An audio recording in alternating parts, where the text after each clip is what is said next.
mendelspod.com, advancing life science research, connecting people and ideas.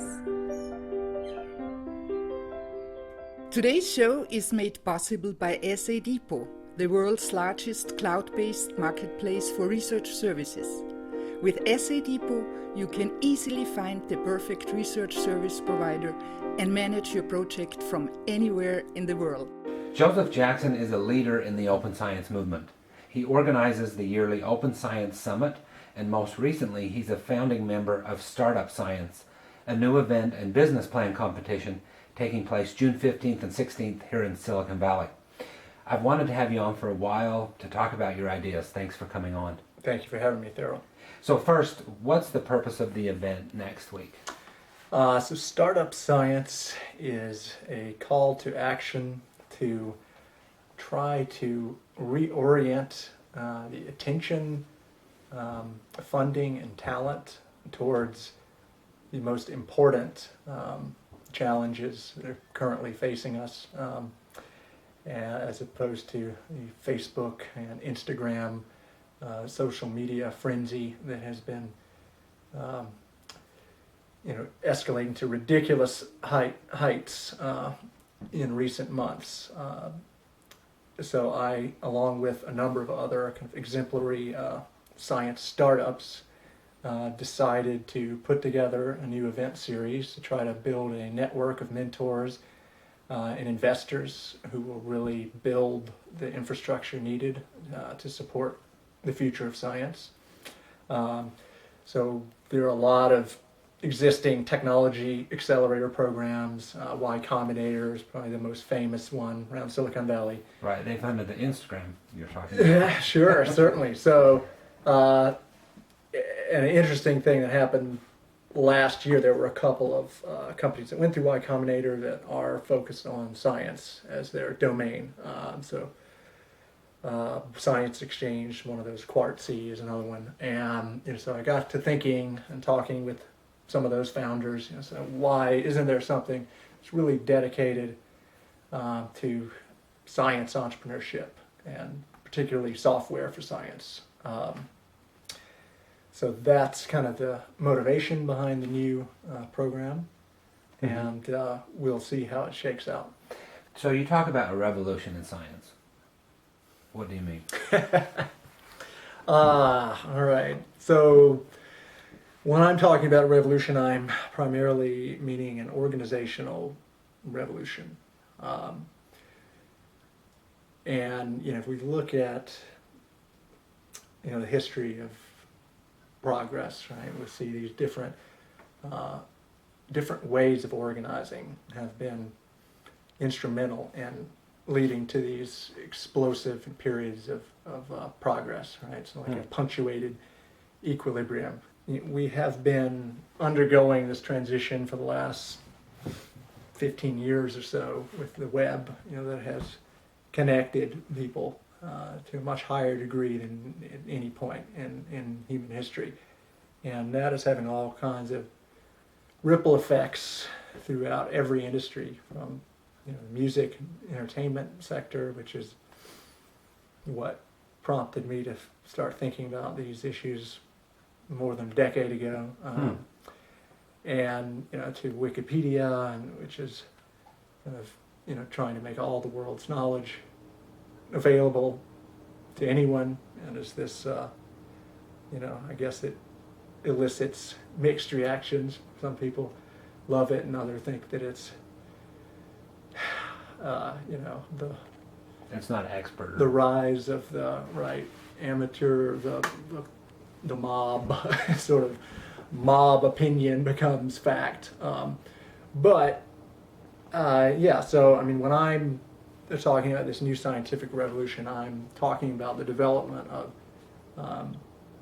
several new paradigms and infrastructure systems that will kind of allow science to proceed at a much more rapid pace. So we're everybody talks about big data, right? But that's that's one instance of this kind of new way of doing science.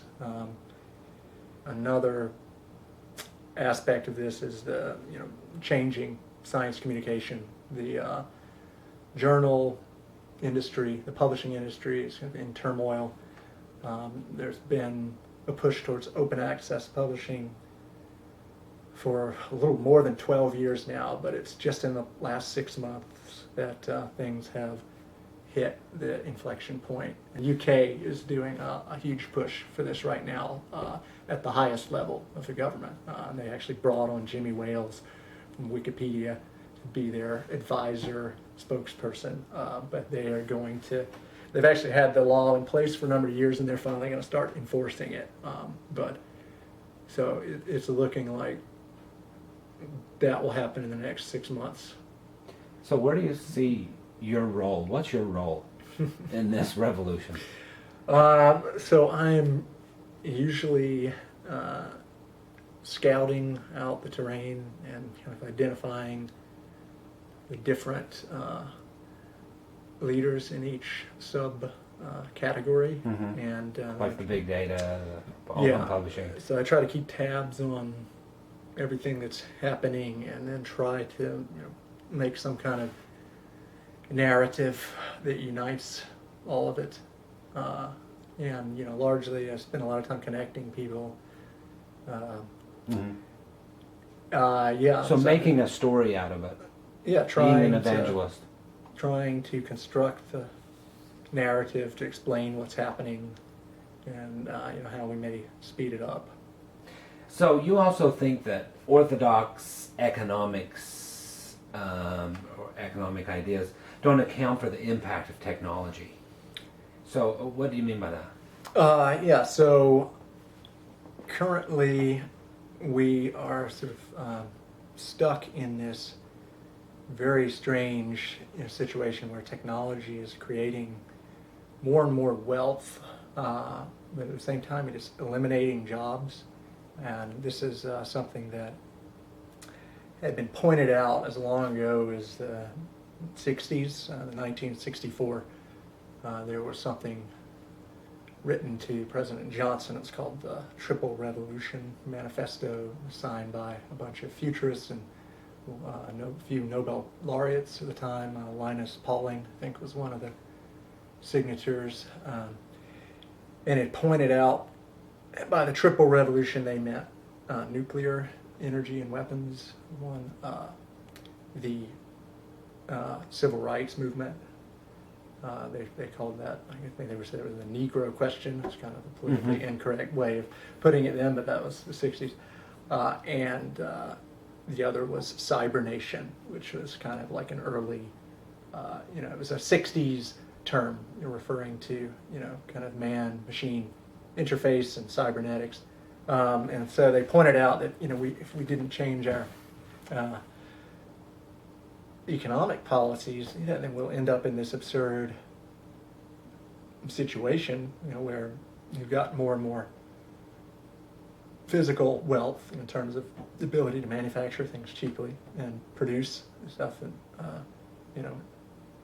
we're able to feed everyone. We famously, pay farmers here to dispose of their surplus food, which is crazy. So that's a real example of where there was the technology that replaced jobs.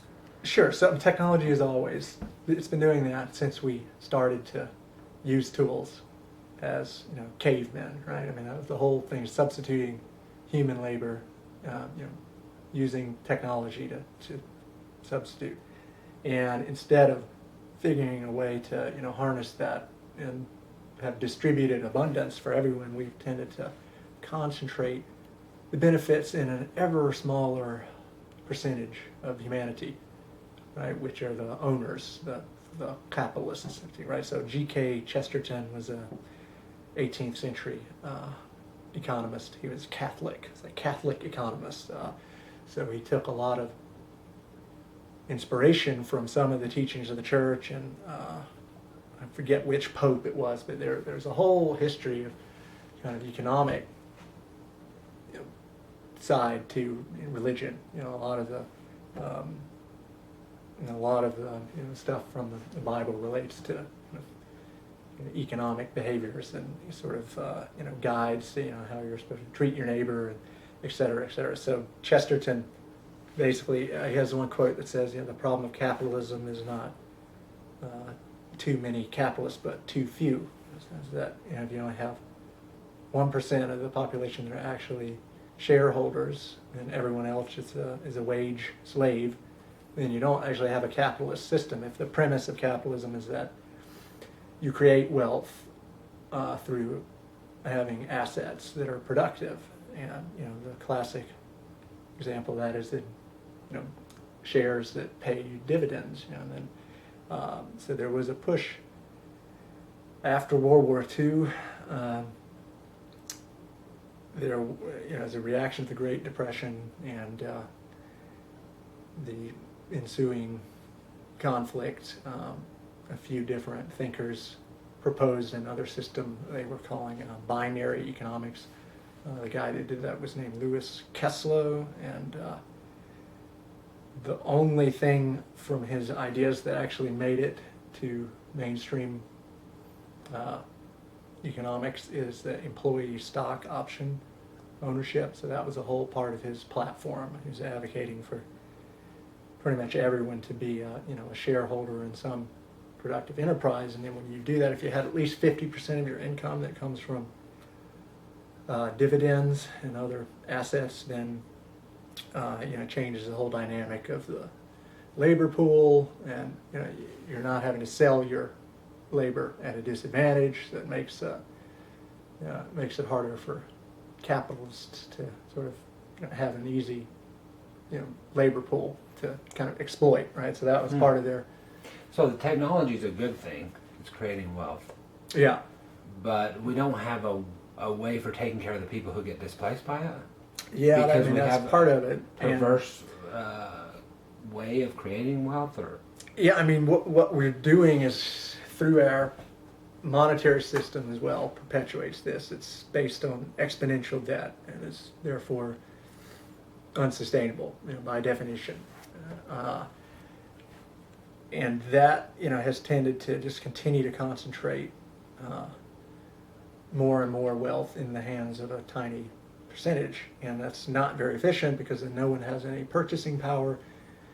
And the whole premise, that you have this economy based on mass consumer purchasing power, right? That starts to break down because then no one has any money to buy anything, and then the whole sort of, this is one of the critiques of capitalism, is that it always goes through these cycles of overproduction, kind of boom and bust, and then has to go and colonize other markets, and which is, so there's a Marxian thread of this, and there's other different critiques of capitalism that say it leads to war and continual expansion because you have to go and export all your crappy goods that you've overproduced that your own population can't buy because they don't have any money. So you're always looking for other markets to offload those. And then, at some point, there's a debate as to whether we can keep growing indefinitely, right? As the economy currently is based on exponential growth, and that's somewhat at odds with the laws of physics. If you start to, look at the real if we look at other ecosystems, right, they don't get this out of whack. They don't grow exponentially. They don't. Anything that grows exponentially like that collapses. Mm-hmm. Any organism that colonizes the whole niche like that ends up eating up all the energy stocks. So yeah, that's a whole other thread of this. There's a school called ecological economics, or kind of energy economics, that tries to look at the exchange of energy throughout systems and looking at nature and say how could that inform our economy.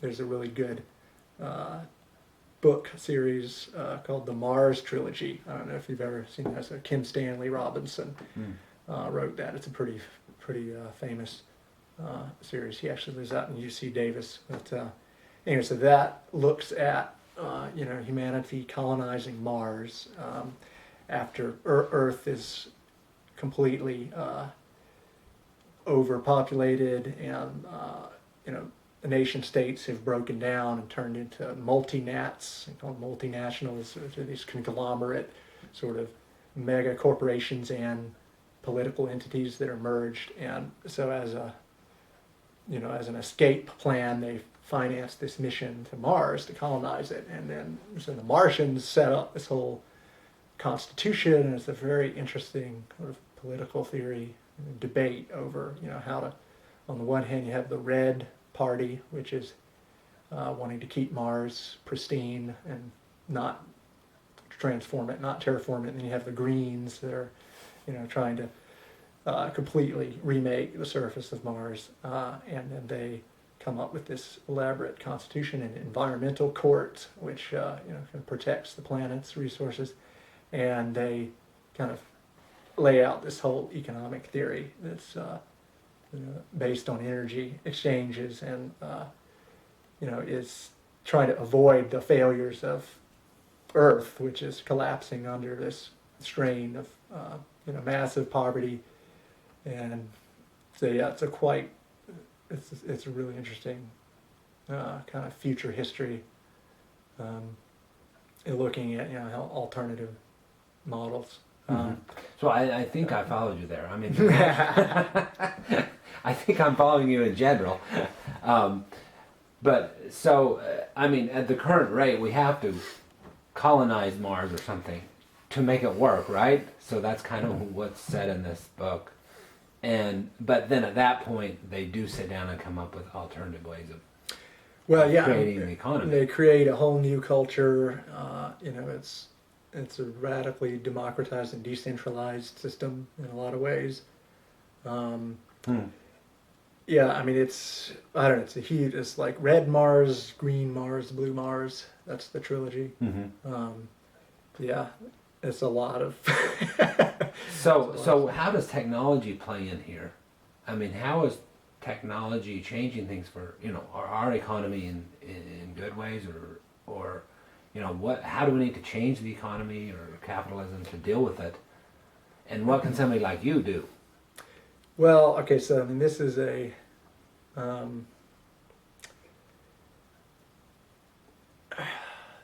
technology is essentially showing that the link between jobs and incomes is not really sustainable. I mean, you can't, if you extrapolate what's going to happen with increased automation and robotics. We have self-driving cars in a few years, and I just drove past one yesterday. That'll be the end of the trucking industry. That'll eliminate all of those interstate transport jobs.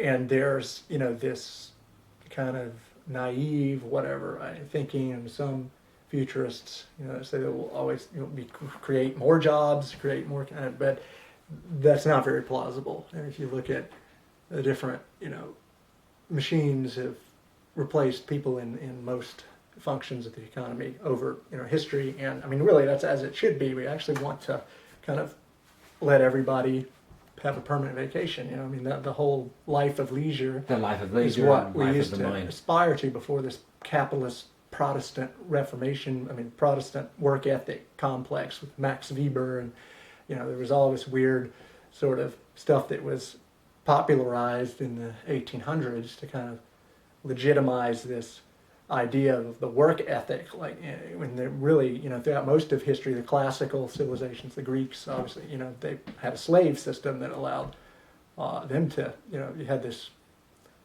discrepancy between the citizens who were free and then all the slaves that pretty much kept everything running.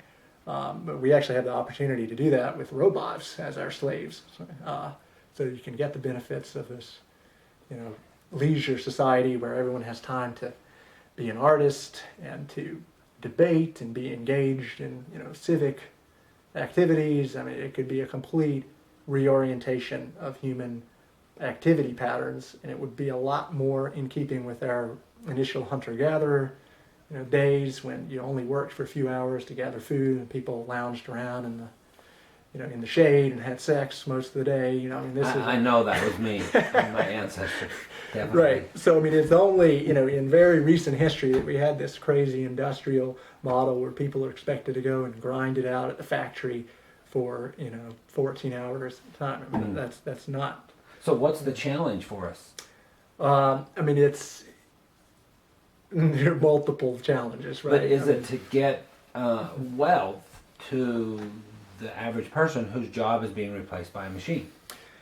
I mean, that's partly it, but it's more about reconceptualizing, the whole political economy, right? We're having there's a shift that's underway that many have been observing, and they're saying, we're transitioning from capitalism to peer production and to P2P, peer-to-peer production.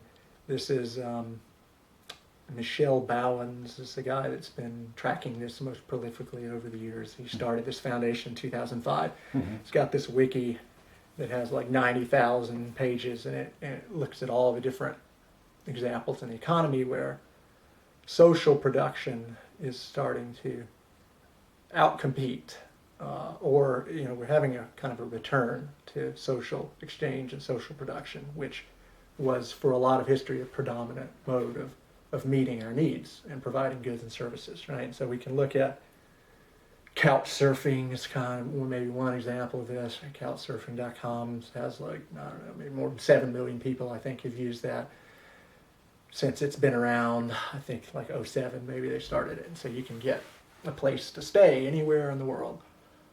You sign up, and people, their apartment, they like to host tourists. When I was down in Chile, one of the people we were visiting was having some couch surfing people come in, so this is and kind of the capitalist version of that is Airbnb. That's a Silicon Valley startup, and it's since been cloned. There's like a clone in Germany. Actually, there's this entrepreneur in Germany that just clones all the Silicon Valley hits and rips them off. Groupon and Airbnb, yeah. So anyways, like with couchsurfing.com, you're bypassing money.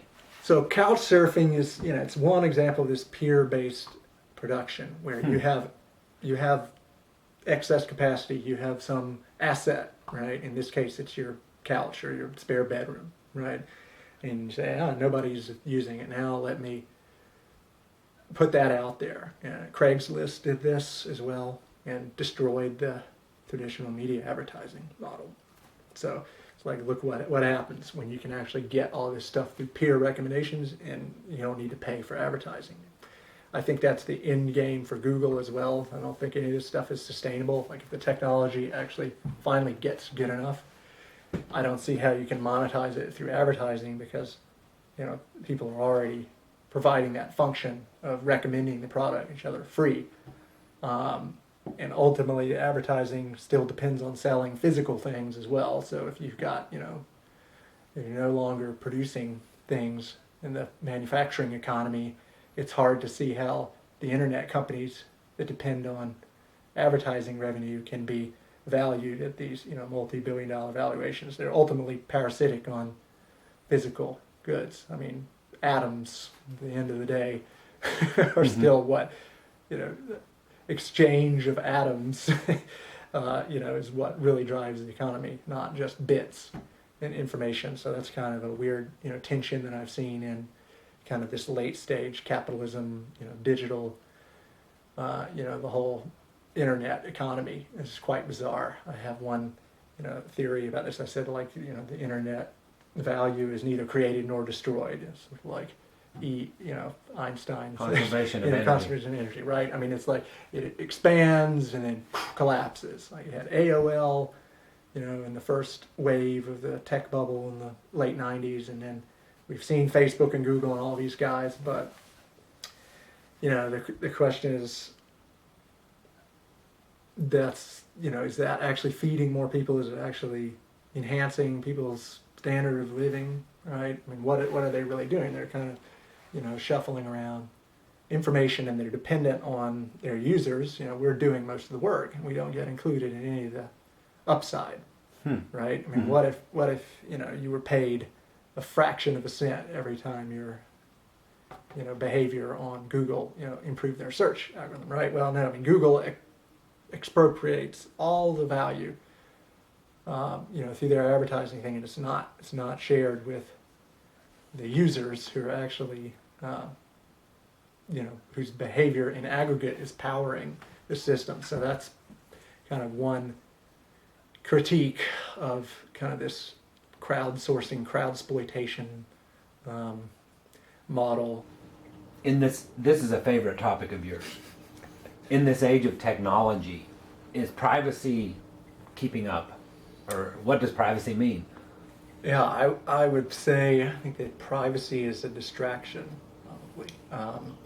Distraction from? It's just it's kind of the wrong question. It's not really at the root of what our fears and hopes are around,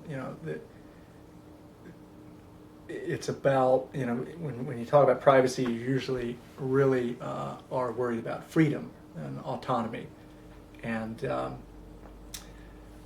there's a good example I like to use where I say, you can imagine a situation where you have 100% privacy and 0% freedom. You're in solitary confinement in a prison cell. Mm-hmm. Nobody sees what you're doing in there, but you're in a 3 by 3 foot cell, right? And then the other end of the spectrum, you could have 100% freedom and 0% privacy, in this kind of panopticon, digital, world where everybody can see what everyone else is doing. You mean like Rutgers University? So David Brin has a book about this, about, I don't know what, 97, I think. It's quite a while back. It's called The Transparent Society. And it's all about the proliferation of surveillance technologies and what that entails for power relationships. And now citizens are beginning to do this because we all have videos on our cell phones, right? So that's just a whole problem around law enforcement is trying to resist being filmed, and it's unclear. I think there was a ruling recently that said that people do have the right to, in some state, I don't remember what state it is, do have the right to record police officers. So yeah, I mean the idea is that when we're worried about privacy, I mean there's no intrinsic value to privacy. I would say this is probably controversial, but I'm a philosopher, right? So I like to get very specific about the meaning of things. It's hard to argue for some intrinsic importance or value to privacy. It's more of an instrumental or secondary consideration. I mean, the value of privacy is not the privacy itself, but in preventing you from being harmed by people that would use information against you. Right. So let's use the example of genetic information. Sure. So And genome. I would say there's an interesting quote John Gilmore, I think, said. He was one of the kind of founding figures of the internet, involved with Electronic Frontier Foundation. It says, the internet interprets censorship as damage and routes around it. Right? And so that's kind of the whole. We've seen that play out time and time again. The architecture of the internet is resistant to any central authority trying to shut down information transmission. So I'd say a similar, thing holds true of privacy and for patients. So patients really, the ones that we've had. There are a number of kind of leading activists recently. One is Peter Capitan. He's a cancer survivor. Another one is Hugo Campos, who has been advocating to get his pacemaker data. Medtronic won't let him access it, and he says, "This is my defibrillator is in my body, and I should be able to access the reports when I have an arrhythmia." So I would say that the kind of future patient will interpret privacy as damage and route around it. Right? It's kind of a huge hand-waving thing, HIPAA and all this other stuff where people are just trying to cover their ass, essentially. And it doesn't have any, it's not relevant to the patient's well-being at all. You know, you've got Peter tells a story, but he says, you know, cancer patients are pissing on themselves in the bed, having to wear a diaper, and the nurse is changing that. The last thing they care about is privacy, and you know, because you just want to get a cure. And to the extent that these, you know, these concerns over the use of that information, I mean, yeah, the whole health insurance model is basically flawed. You can't, you know, the only way to do that in the end is have a single payer, you know, a system where everyone is subsidized, everyone's paying into it and cover it. And you cannot maintain this model of insurance in an age where we predict everyone's, we can, I mean, it's an adverse selection thing. I mean, it's got to collapse in a few years once genetic testing is ubiquitous. But I mean, that health insurance is this flawed model anyway. I mean, it's about, let's focus on creating health care for everyone, having universal health care by harnessing this technology to drive down the costs, not propping up an obsolete model that has to collapse anyway. So, I mean, that's a distraction. It's like, oh, health insurance model. We need to rethink the whole healthcare paradigm. Yeah. And so Gina, it sort of just props up the health the insurance model. I mean, it's so what about when someone, I mean, there's the instance, like in the beginning with Watson, where he didn't want to know is it the APOE? Yeah. That has to do with Alzheimer's, right? Whether he has that. And so you can choose not to, but then when it's out there, it can kind of come back your way. Yeah, I mean, it's pretty much impossible to, I mean, once the other information is out there, that bit can be reverse engineered easily. I mean, it's possible to identify any person based on zip code, birth date, like one other piece of information. I mean, they've shown that attempts to anonymize things are always easily reverse engineered. So there's no real guarantee of anonymity. But, you know, I mean, again, I sometimes use the example of like the door lock, right? If you lock your door, that's not really providing security for you. If you live in a neighborhood where people watch out for each other, that's more likely to keep your house safe. Right? So it's like you want to rely on the deadbolt lock. There's no value to the deadbolt lock. It does very well for the deadbolt lock industry. So they can sell you a lot of locks and make money because people are afraid of crime in their neighborhood. But that lock will barely, you know, maybe deter some evildoer on the margin, but it will not keep out a determined attack.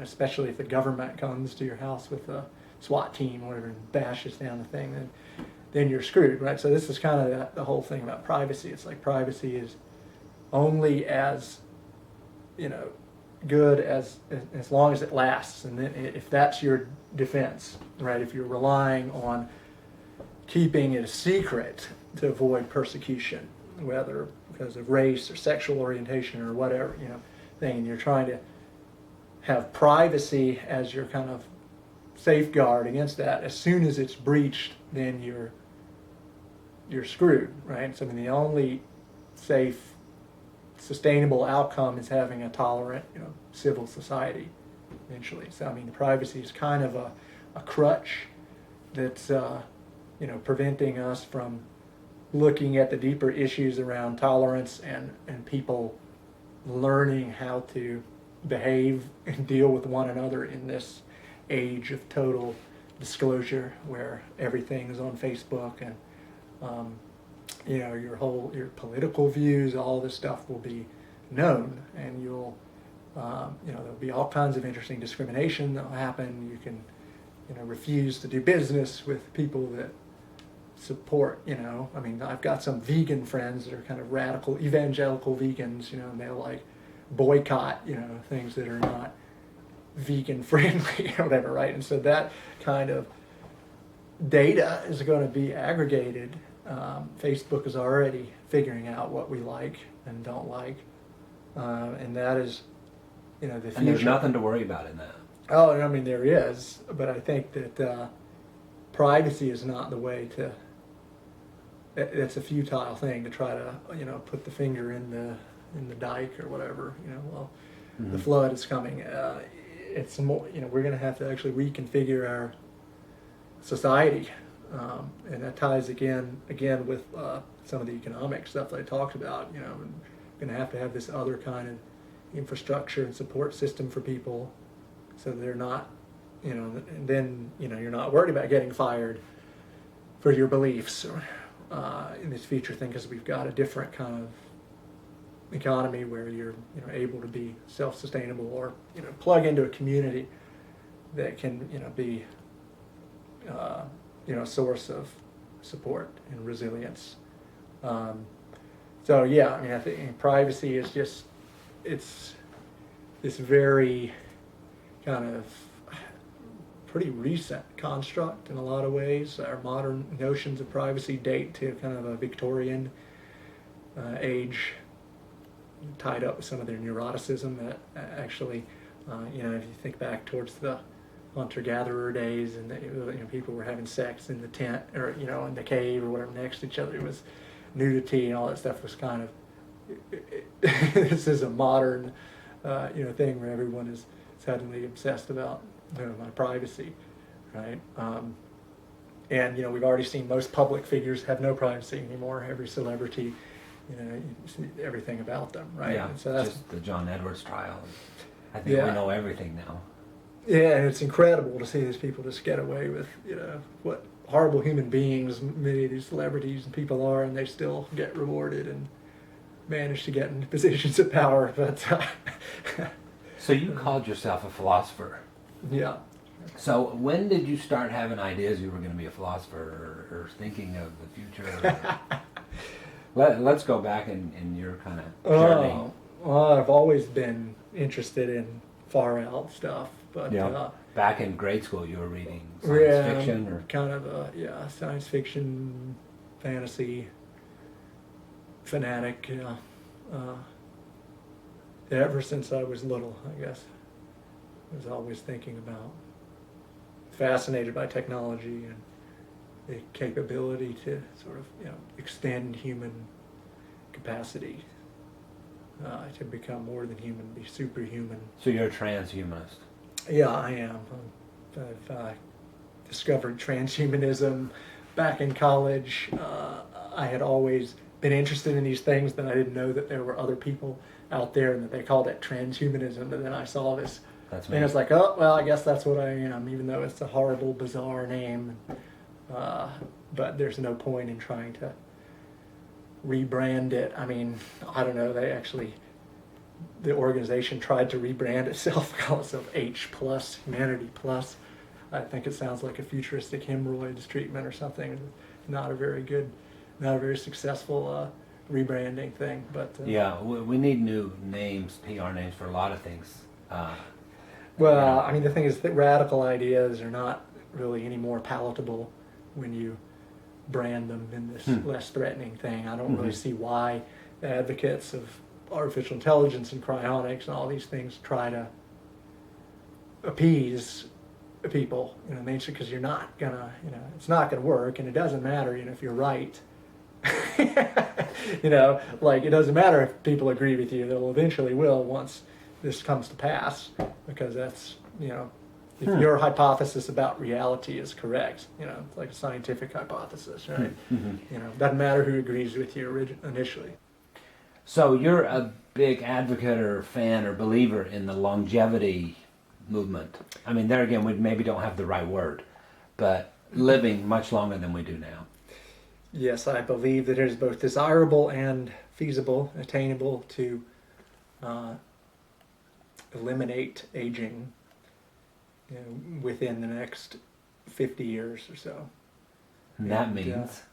That means we would be able to treat people with therapies that effectively rejuvenate them to the point of youth, and they do not have to suffer the debilitations of age-related disease. and also would be able to live indefinitely, which is kind of a side effect of that, or it's kind of not the whole point. Of course, having a longer life is good, because you can do many more things. You can have dozens of careers, things that you can, takes a long time, 10,000 hours supposedly. Mm-hmm. Malcolm Gladwell says. We'll have lots of 10,000 hours. 20 years to become expert in some domain, and now you could become the master of many domains with this greatly extended lifespan. Jack of all trades, master of many, right? Do everything. Yeah, and so, living a long time, a lot of people get hung up on that.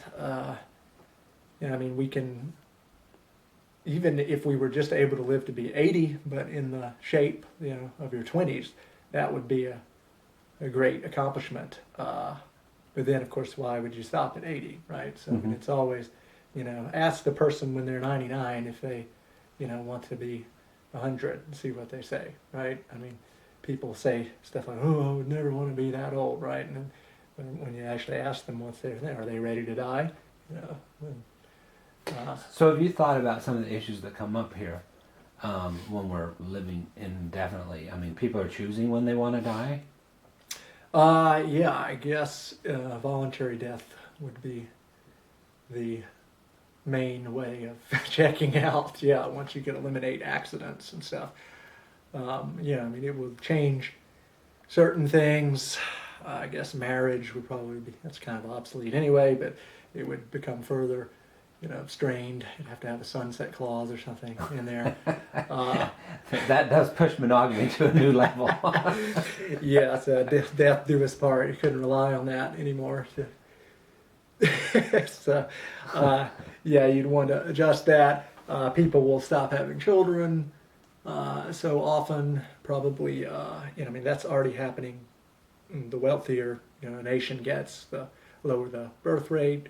Japan has negative population growth now. But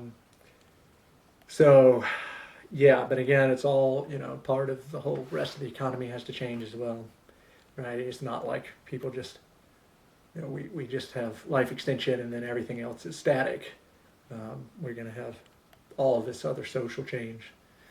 How do you think we're going to get there? Is that because we're going to figure out what every gene does and how it relates to the other genes, and we'll figure out the whole biology? Well, I think it's it's actually not very encouraging if you look at the current research priorities. But I think that so Aubrey de Grey is sort of the most famous advocate of this movement, and he's been crusading for 10 years or more now with this plan to repair these 7 categories of damage that he believes account for pretty much all of the pathologies of aging. And that's dependent on having other technologies become reality, namely gene therapy needs to really become effective, and stem cells, a whole other field, tissue regeneration. So in addition to that, he's identified a few other mitochondrial damage as one driver of aging. So he's come up with a gene therapy idea for that. Who knows if that'll work. And then liposomal storage disorders, another category. Humans lack the enzymes to degrade certain types of intracellular junk that accumulate. But we have gone out in nature and found other microbes in the soil, like in the graveyard, for example, since they decompose people, right? And you can find the genes from that and then use it to create a therapeutic. It could be administered to people to clean out all that gunk. Senescent cells are another problem. You get all of these white blood cells and stuff that are kind of,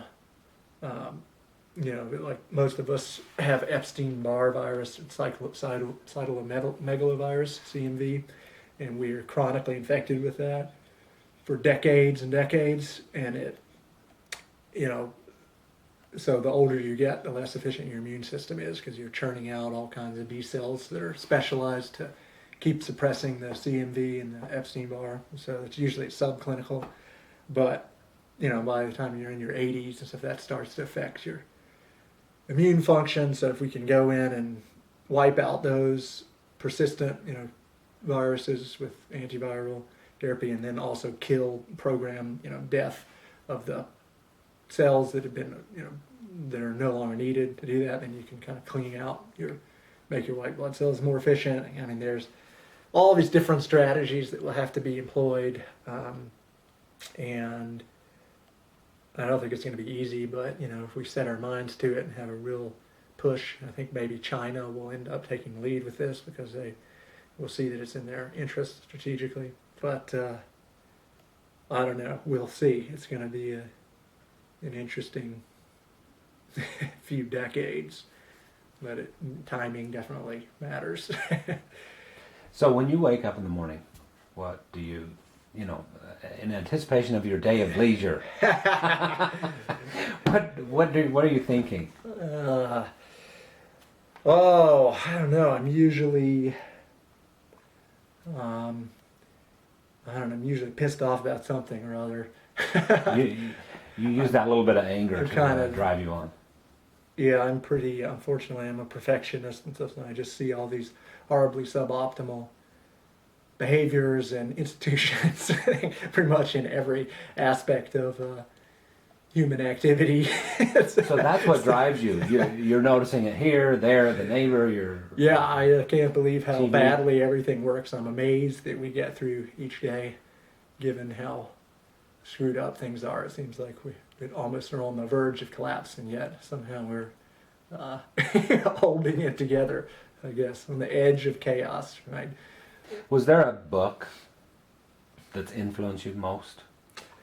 There are many books. I'd say Buckminster Fuller has a lot of influence on me. Utopia or Oblivion was one of his volumes. That was a collection of a lot of his speeches. The Critical Path was another one, published in 1983, and that lays out his whole worldview on using science and doing anticipatory design, as he called it, which he was an architect and inventor, and he came up with this whole theory of how we could meet human needs, provide abundance for everyone by harnessing energy through technology.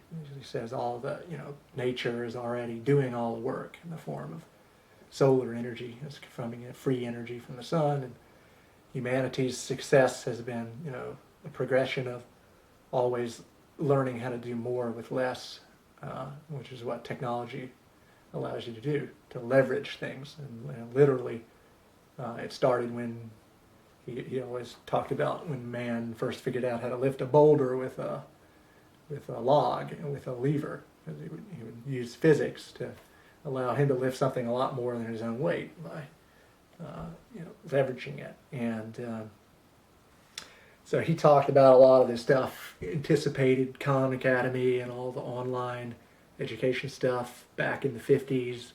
He pretty much predicted a lot of these different things.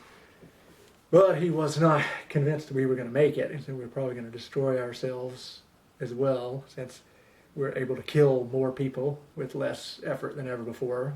Technology, has also enabled that kind of mass destruction and in the form of more powerful missiles. And so that, his whole thing was that we're an experiment. Humanity is nature's way of trying to answer some question, and we may not succeed. But if we were wiped out, there are probably many other experiments as well going on out there in the universe, and at some point life will becomes intelligent and eventually can kind of bring about more organization in the universe, right? So fighting against entropy, I guess. So yeah, we'll see. I don't know. It's kind of frustrating in many ways to read about people that have been arguing this since before I was born, and then none of it comes to pass. Things are still kind of broken and trapped in the same cycles of conflict, the same old struggles that seem to be reconstituted every generation. So I don't know. Hopefully we'll transcend that at some point in the next few decades before we totally